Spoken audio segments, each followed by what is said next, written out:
ತುಂಗಾ ತೀರದಿ ನಿಂತ ಶ್ರೀ ಗುರು ರಾಘವೇಂದ್ರ ಸ್ವಾಮಿ ಜ್ಯೋತಿಷ್ಯ ಮಂತ್ರಾಲಯದಲ್ಲಿ ತಮ್ಮ ತಪೋಶಕ್ತಿಯಿಂದ ವಾಕ್ಯ ಸಿದ್ಧಿ ಮಂತ್ರಸಿದ್ಧಿ ಪಡೆದಿರುವ ಪಂಡಿತ್ ಶ್ರೀ ಅಪ್ಪಟಾಚಾರ್ಯರು ತಾಂತ್ರಿಕ ಜ್ಯೋತಿಷ್ಯರು. ಶ್ರೀ ಸಾಯಿಬಾಬಾ ಹಾಗೂ ರಾಘವೇಂದ್ರ ಸ್ವಾಮಿಯ ಆರಾಧಕರು. ನಿಮ್ಮ ಸಮಸ್ಯೆಗಳ ಪರಿಹಾರಕ್ಕೆ ಇಲ್ಲಿದೆ ದಿವ್ಯ ಮಾರ್ಗ. ಡಿವೋರ್ಸ್ ಪ್ರಾಬ್ಲಮ್, ಅನಾರೋಗ್ಯ, ಪ್ರೇಮ ವಿಚಾರ, ಸಂತಾನ, ಸಾಲಬಾಧೆ, ಕೋರ್ಟ್ ಕೇಸ್, ವ್ಯಾಪಾರ, ಮಾಟ ಮಂತ್ರ ತಡೆ, ಶತ್ರುಕಾಟ, ಕೌಟುಂಬಿಕ ಕಲಹ, ಇನ್ನೂ ನಿಮ್ಮ ನಿಗೂಢ ಗುಪ್ತ ಸಮಸ್ಯೆಗಳಿಗೆ ಶ್ರೀ ರಾಘವೇಂದ್ರ ಸ್ವಾಮಿಯ ಮೂಲ ಬೃಂದಾವನ ರಹಸ್ಯ ಬಲಿಷ್ಠ ಪೂಜಾ ಶಕ್ತಿಯಿಂದ ಕೆಲವೇ ದಿನಗಳಲ್ಲಿ ಶಾಶ್ವತ ಪರಿಹಾರ ಶತಸಿದ್ಧ. ವಿಶೇಷ ಸೂಚನೆ: ಅಲ್ಲಿ ಇಲ್ಲಿ ಕೇಳಿ ಎಲ್ಲೂ ಪರಿಹಾರವಾಗದ ನಿಮ್ಮ ಸರ್ವ ಸಮಸ್ಯೆಗಳಿಗೆ ಇಲ್ಲಿದೆ ದಿವ್ಯ ಮಾರ್ಗ. ನಂಬಿಕೆಟ್ಟವರಿಲ್ಲವೋ ಈ ರಾಯರ. ನೀವು ಬಯಸುವ ನೆಮ್ಮದಿಯ ಜೀವನಕ್ಕಾಗಿ ಒಮ್ಮೆ ಸಂಪರ್ಕಿಸಿ. ಶ್ರೀ ಗುರು ರಾಘವೇಂದ್ರ ಸ್ವಾಮಿ ಜ್ಯೋತಿಷ್ಯ, ಪಂಡಿತ್ ಶ್ರೀ ಅಪ್ಪಟಾಚಾರ್ಯರು. ಫೋನಿನ ಮೂಲಕ ಪರಿಹಾರ. ಮೊಬೈಲ್ ಸಂಖ್ಯೆ 9008111181. ಓಂ ಶ್ರೀ ಹರಿಗುರುಭ್ಯೋ ನಮಃ. ಶ್ರೀ ಹರಿಜ್ಯೋತಿ ರಾಯರು ಚಾನಲ್ಗೆ ಸ್ವಾಗತ. ಎಲ್ರಿಗೂ ನಮಸ್ಕಾರ. ಇವತ್ತಿನ ವಿಡಿಯೋನಲ್ಲಿ ರಾಯರ ಆರಾಧನೆಗೆ ಏನೆಲ್ಲ ಪೂಜಾ ಸಾಮಗ್ರಿಗಳು ಬೇಕಾಗುತ್ತೆ, ನೀವು ಏನೇನೆಲ್ಲ ಪೂಜೆಗೆ ಹೊಂದಿಸಿಟ್ಕೊಳ್ಬೇಕಾಗತ್ತೆ ಅನ್ನೋಂತಹ ವಿಚಾರವನ್ನು ನಿಮ್ಮೊಟ್ಟಿಗೆ ಶೇರ್ ಮಾಡ್ಕೋತೀನಿ. ಬನ್ನಿ. ರಾಯರ ಆರಾಧನೆ ನಿಮಗೆಲ್ರಿಗೂ ಸಹ ಈಗಾಗಲೇ ಗೊತ್ತಿರುವ ಹಾಗೆ ಶನಿವಾರ ಪೂರ್ವಾರಾಧನೆ ಬರುತ್ತೆ, ಭಾನುವಾರ ಮಧ್ಯಾರಾಧನೆ ಬರುತ್ತೆ, ಮತ್ತು ಸೋಮವಾರ ಉತ್ತರಾರಾಧನೆ ಬರುತ್ತೆ.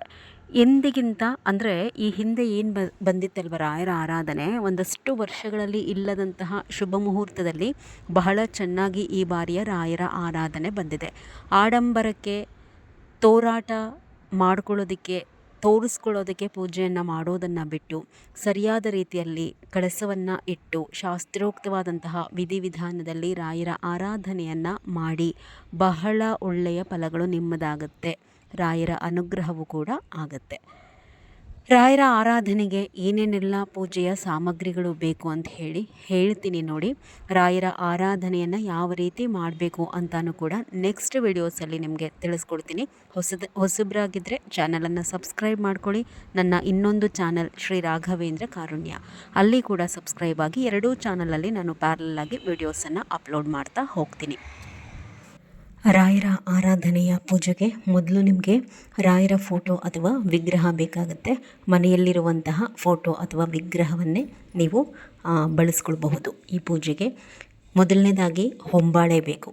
ಹೊಂಬಾಳೆಯನ್ನು ತಂದಿಟ್ಕೊಂಡು 3 ದಿವಸಗಳ ಕಾಲ ಸ್ವಲ್ಪವಾದರೂ ಕೂಡ ರಾಯರ ಫೋಟೋಗೆ ಅಲಂಕಾರಕ್ಕೆ ಸಮರ್ಪಣೆ ಮಾಡಿಕೊಳ್ಳಿ. ಏಕೆಂದರೆ ಹೊಂಬಾಳೆಯಲ್ಲಿ ಒಂದು ದೈವ ಸಾನ್ನಿಧ್ಯ ಅನ್ನುವಂತಹದ್ದು ಬಹಳ ಹೆಚ್ಚಾಗುತ್ತೆ ಹೊಂಬಾಳೆಯನ್ನು ಇಟ್ಟಾಗ. ಬಾಳೆಕಂದು ಬೇಕಾಗತ್ತೆ. ಈ ಬಾಳೆಕಂದನ್ನು ಭಾನುವಾರ ಮಧ್ಯಾರಾಧನೆಯ ಪೂಜೆಗೆ ಇಟ್ಕೊಳ್ಳಿ, ಸಾಕಾಗತ್ತೆ. ಕೆಂಪು ಅಕ್ಷತೆಯನ್ನು ಮಾಡ್ಕೋಬೇಕು. ಕೆಂಪು ಅಕ್ಷತೆ ಅಂತಂದರೆ ಅಕ್ಕಿಗೆ ಸ್ವಲ್ಪ ಕುಂಕುಮ ಮತ್ತು ತುಪ್ಪವನ್ನು ಬೆರೆಸ್ಕೊಂಡು ಅಕ್ಷತೆಯನ್ನು ಮಾಡಿಕೊಂಡ್ರೆ ಕೆಂಪು ಅಕ್ಷತೆ ಆಗುತ್ತೆ. ಹಳದಿ ಅಕ್ಷತೆ ಅಂದರೆ ಅಕ್ಕಿಗೆ ಸ್ವಲ್ಪ ತುಪ್ಪ ಮತ್ತು ಅರಿಶಿಣವನ್ನು ಬಳಸ್ಕೊಂಡು ಅಕ್ಷತೆಯನ್ನು ಮಾಡಿಕೊಂಡ್ರೆ ಹಳದಿ ಅಕ್ಷತೆ ಆಗುತ್ತೆ. ಗಂಧ ಬೇಕಾಗತ್ತೆ. ಪಂಚಪಾತ್ರೆ ಉದ್ಧರಣೆ ಬೇಕಾಗತ್ತೆ. ಗೊತ್ತಿಲ್ಲ ಅಂತಂದರೆ ಗ್ರಂಥಿಗೆ ಅಂಗಡಿಯಲ್ಲೇ ಕೇಳಿ, 2 ಸೇರಿ ಒಂದು 100 ರೂಪಾಯಿಗೆ ನಿಮಗೆ ಸಿಕ್ಬಿಡುತ್ತೆ. ಪಂಚಪಾತ್ರೆ ಉದ್ಧರಣೆ. ಒಂದು 3 ರಿಂದ 5 ತರಹದ ಹಣ್ಣುಗಳು ಬೇಕಾಗುತ್ತೆ. ಅಂದರೆ ಮೊದಲೇ ಸ್ವಲ್ಪ ತರಿಸಿಟ್ಕೊಂಡ್ಬಿಟ್ಟು ಡೈಲಿ ಒಂದೊಂದು, ಅಂದರೆ ಈಗ ಶನಿವಾರ ಭಾನುವಾರ ಸೋಮವಾರ 3 ದಿವಸಕ್ಕೆ ಆಗೋ ಮಟ್ಟಕ್ಕೆ ನೀವು ಶುಕ್ರವಾರ ತಂದಿಟ್ಕೊಂಡ್ರೆ ಶನಿವಾರ ಭಾನುವಾರ ಸೋಮವಾರ ಅದರಲ್ಲೇ ಸ್ವಲ್ಪ ಇಟ್ಕೊಳ್ಳಿ. ರಾಯರು ಚೆನ್ನಾಗಿ ಅನುಗ್ರಹ ಮಾಡಿದ್ರು ಅಂತಂದರೆ ಜಾಸ್ತಿ ಇಡಿ. ಇಲ್ಲ ನಮಗೆ ಶಕ್ತಿ ಇಲ್ಲ ಅಂತಂದರೆ ಎಲ್ಲ ಮಿಕ್ಸ್ ತರಿಸ್ಕೊಂಡು ಡೈಲಿ ಸ್ವಲ್ಪ ಇಟ್ಟರೂ ಕೂಡ ಸಾಕಾಗುತ್ತೆ. 5 ತರಹದ ಡ್ರೈ ಫ್ರೂಟ್ಸ್ ಬೇಕಾಗುತ್ತೆ. ಒಂದು 50 ರಿಂದ 100 ರೂಪಾಯಿ ಒಳಗಡೆ ಗ್ರಂಥಿಗೆ ಅಂಗಡಿನಲ್ಲೇ ಮಿಕ್ಸ್ ಕೊಡಿ ಅಂತಂದ್ರೂ ಕೂಡ ಕೊಡ್ತಾರೆ. ನಾನು ಹೇಳ್ತಾ ಇರುವಂತಹದ್ದು ನೋಡಿ, ಎಲ್ರಿಗೂ ಕೂಡ ಹಣಕಾಸಿನ ಅನುಕೂಲ ಒಂದೇ ರೀತಿಯಲ್ಲಿ ಇರೋದಿಲ್ಲ. ಶಕ್ತಿ ಇರುವಂತಹವರು ನೀವು ಒಂದೊಂದು ಬೌಲ್ ಆಗುವಷ್ಟು ನೈವೇದ್ಯಕ್ಕೆ 3 ದಿವಸಗಳ ಕಾಲ ಇಡಬಹುದು. ಇಲ್ಲ ನಮಗೆ ಶಕ್ತಿ ಇಲ್ಲ ಅನ್ನುವಂಥವರು ಒಂದು 50 ರೂಪಾಯಿದು ಮಿಕ್ಸ್ ತಗೊಂಡು ಬಂದು ಎಲ್ಲ ಸೇರಿಸಿ ನೀವು ರಾಯರಿಗೆ ಅರ್ಪಣೆ ಮಾಡಬಹುದು. ನಿಮ್ಮ ಶಕ್ತಿಯಾನುಸಾರ ನೋಡಿಕೊಂಡು ಮಾಡಿ.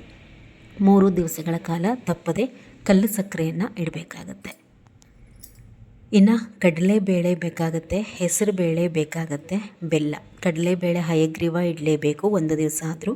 ಹೆಸರುಬೇಳೆ ಮತ್ತು ಬೆಲ್ಲ ಬಳಸಿ ಒಂದು ದಿವಸ ಪಾಯಸ, ಒಂದು ದಿವಸ ಒಬ್ಬಟ್ಟನ್ನು ಮಾಡಿ ಇಡಿ. ಮುಂದಿನ ವೀಡಿಯೋಸಲ್ಲಿ ಹೇಳ್ತೀನಿ. ಇನ್ನು ದೀಪ ಹಚ್ಚೋದಕ್ಕೂ ನೈವೇದ್ಯಕ್ಕೂ ಎರಡಕ್ಕೂ ಕೂಡ ತುಪ್ಪ ಬೇಕು, ಅಗರಬತ್ತಿ, ಕರ್ಪೂರ ಬೇಕಾಗುತ್ತೆ, ಬತ್ತಿಗಳು ಬೇಕಾಗುತ್ತೆ, ಗೆಜ್ಜೆ ವಸ್ತ್ರ ಮನೆಯಲ್ಲೇ ಮಾಡ್ಕೊಳ್ಳಿ. ಕೆಂಪು ಬಣ್ಣದ ಗೆಜ್ಜೆ ವಸ್ತ್ರ ಬಳಸಬಾರ್ದು. ನೀವು ಗೆಜ್ಜೆ ವಸ್ತ್ರ ಮಾಡುವಾಗ ಹಸಿ ಹಾಲು ಜೊತೆಯಲ್ಲಿ ಅರಿಶಿಣವನ್ನು ಬಳಸ್ಕೊಂಡು ಗೆಜ್ಜೆ ವಸ್ತ್ರವನ್ನು ಮಾಡಿದ್ರೆ ಅದು ಹಳದಿ ಗೆಜ್ಜೆ ವಸ್ತ್ರ ಆಗುತ್ತೆ. ಇನ್ನು 5 ತರಹದ ಹೂಗಳು ಬೇಕಾಗುತ್ತೆ. ಅದರಲ್ಲಿ ದುಂಡ್ಮಲ್ಲಿಗೆ, ಕನಕಾಂಬರ, ಪಾರಿಜಾತ, ಸೇವಂತಿಗೆ ಮತ್ತು ಸುಗಂಧರಾಜ ಹೂಗಳು ಇರೋ ಹಾಗೆ ನೋಡ್ಕೊಳ್ಳಿ. ಶುಕ್ರವಾರ ತಂದಿಟ್ಕೊಂಡ್ರೆ ನಾವು 2 ದಿವಸಕ್ಕಾಗುವಷ್ಟು ಮೇಂಟೈನ್ ಮಾಡ್ಕೊಳ್ಳೋ ಅಷ್ಟು ಒಂದೇ ಸರ್ತಿ ತಂದಿಟ್ಕೊಂಡು ನೋಡಿಕೊಂಡು ಮೇಂಟೈನ್ ಮಾಡ್ಕೊಳ್ಳಿ. ಇನ್ನು ಮಾವಿನ ಎಲೆ ಬೇಕಾಗತ್ತೆ. ಮಾವಿನ ಎಲೆಗಳು ಅಂತಂದರೆ ಬಾಗಿಲಿಗೆ ತೋರಣವನ್ನು ತಪ್ಪದೇ ಕಟ್ಟಬೇಕು. ರಾಯರಿಗೆ ಬಹಳ ಪ್ರೀತಿಯಂತೆ. ಬಾಗಿಲಿಗೆ ನಾವು ಆರಾಧನೆಯ ದಿವಸ ಮಾವಿನ ಎಲೆಯ ತೋರಣವನ್ನು ಕಟ್ಟಿ ಹೂಗಳನ್ನು ಹಾಕಿ ಸಿಂಗಾರ ಮಾಡಿ ರಾಯರನ್ನು ಒಳಗಡೆ ಬರಮಾಡ್ಕೊಳ್ಳಿ. ರಾಯರಿಗೆ ವಸ್ತ್ರ ಇಡಬೇಕಾಗತ್ತೆ, ಅಂದರೆ ಅಂಚಿರುತ್ತಲ್ವ, ಆ ರೀತಿಯ ಒಂದು ಪಂಚೆಯನ್ನು ಮಧ್ಯಾರಾಧನೆಯ ದಿವಸ ರಾಯರಿಗೆ ಸಮರ್ಪಣೆ ಮಾಡಬೇಕು. ದೀಪಗಳು ಬೇಕಾಗುತ್ತೆ. ಅದರ ಜೊತೆಯಲ್ಲಿ ಹೊಸ ಮಣ್ಣಿನ ದೀಪಗಳು ಬೇಕಾಗುತ್ತೆ. ಅಂದರೆ ಇಲ್ಲಿವರೆಗೂ ಏನು ಹಚ್ಚಿರ್ತೀರ ಅದನ್ನು ಬಳಸ್ಲಿಕ್ಕೆ ಹೋಗಬೇಡಿ. ಹೊಸ ಮಣ್ಣಿನ ದೀಪಗಳನ್ನ ತಂದು ಆರಾಧನೆಗೆ ಹಚ್ಚಬೇಕು. ಮತ್ತು ಮಧ್ಯಾರಾಧನೆಯ ದಿವಸ ನೀವು ಕೂಡ ಒಂದು ಹೊಸ ಸೀರೆಯನ್ನು ಉಟ್ಕೊಳ್ಳಿ. ರಾಯರು ಪ್ರತಿಯೊಂದು ಹೆಣ್ಣು ಮಗುವನ್ನು ಕೂಡ ಬಹಳ ಪ್ರೀತಿಯಿಂದ ಕಾಣ್ತಾರೆ. ಹಾಗಾಗಿ ಅವರ ಒಂದು ಆರಾಧನೆ ಹಬ್ಬ ಅಲ್ಲ ನಮಗೆಲ್ಲ. ರಾಯರನ್ನು ಪೂಜಿಸುವಂಥವರಿಗೆ ಅವತ್ತಿನ ದಿವಸ ನಾವು ಕೂಡ ಒಂದು ಹೊಸ ಬಟ್ಟೆಯನ್ನು ಹಾಕ್ಕೊಂಡು ಪೂಜೆ ಮಾಡಿದ್ರೆ ರಾಯರಿಗೆ ತುಂಬ ಪ್ರೀತಿ. ನಾನು ಕೂಡ ತಪ್ಪದೆ ಒಂದು ಹೊಸ ಸೀರೆಯನ್ನು ತಗೊಳ್ತೀನಿ. ಜೊತೆಯಲ್ಲಿ ಕೈ ತುಂಬ ದಯಮಾಡಿ 3 ದಿವಸಗಳ ಕಾಲ ಬಳೆಯನ್ನು ಹಾಕ್ಕೊಳ್ಳಿ. ಮುಡಿಗೆ ಹೂವನ್ನು ಮುಡ್ಕೊಳ್ಳಿ. ಹಣೆಗೆ ಗೋಪಿ ಚಂದನ ಇಲ್ಲಾಂದರೆ ಗಂಧ, ರಾಯರಿಗೆ ಏನು ತೇಯ್ತೀವಲ್ವ ರಾಯರಿಗೆ ಹಚ್ಚಿದ್ದಾದಮೇಲೆ ನಾವು ಕೂಡ ಹಣೆಗೆ ಹಚ್ಕೊಂಡು ಗಂಡ್ಮಕ್ಳಾದರೆ ಪಂಚೆಯನ್ನು ಧರಿಸಿ ಪೂಜೆ ಮಾಡಬೇಕು. ಪೂಜೆಯ ವಿಧಿವಿಧಾನದ ಬಗ್ಗೆ 2 ಚಾನಲಲ್ಲಿ ಕೂಡ ಇನ್ನು ಬರ್ತಾ ಹೋಗುತ್ತೆ. ನೋಡಿಕೊಂಡು ಅದರಂತೆ ಶಾಸ್ತ್ರೋಕ್ತವಾದಂತಹ ವಿಧಾನಗಳಿದು. ಕಷ್ಟ ಅನಿಸಿದ್ರೂ ಕೂಡ ಮಾಡಿ, ಒಳ್ಳೆಯದಾಗುತ್ತೆ. ಎಲ್ರಿಗೂ ಕೂಡ ಒಳ್ಳೆಯದಾಗಲಿ. ನಮಸ್ಕಾರ.